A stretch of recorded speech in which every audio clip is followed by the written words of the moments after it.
Pero sa aking paningin, yung paraan na ginawa nila para mahuli si dating Presidente Duterte ay nagresulta sa napakatinding paglabag sa kanyang karapatan.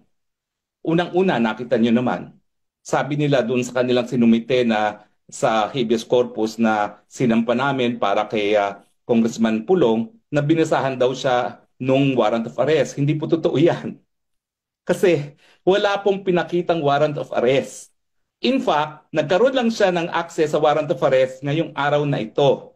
Kasi kagabi, bago pumasok sa detention facility si Attorney Kaufman, nagpa-print sa akin ng isang kopya ng warrant of arrest. At ngayon pa lang nabasa ni Presidente yung warrant of arrest laban sa kanya. Ilang araw na nakalipas matapos na siya ay naaresto at napadala rito sa dahig. Pangalawa, hindi lang niya hindi lang hindi lang niya nakita ang warrant of arrest, hindi rin siya sinabihan ng kanyang mga karapatan. Ang binasa lang ni General Torre at nakita ko naman ito sa Facebook ay yung mga karapatan ng akusado sa lokal na hukuman. Hindi naman sinabi na meron din siyang karapatan na iharap sa lokal na hukuman at ang pinakaimportante pa na meron siyang karapatan na humingi ng interim relief for provisional liberty sa lokal na Pilipinas na hukuman.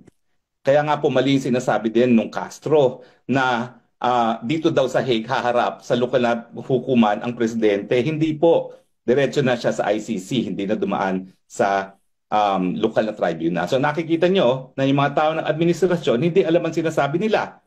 Yung sabi ng spokesperson ng DOJ na sila ang competent judicial organ, ehekutibo po sila, hindi sila hukuman. At saka yung sinasabi ni Castro na lokal na Dutch court daw, hindi po, Pilipinong hukuman iyon. At dahil hindi nga sumunod sa provision ng Article 59, naging kidnapping. Saan ka naman nakakita? Inaresto, hindi binigyan ng copy ng warrant of arrest, hindi isinabi ang kanyang karapatan sa ilalim ng Rome Statute of the ICC na naging legal na basihan kung bakit naaresto ang dating presidente.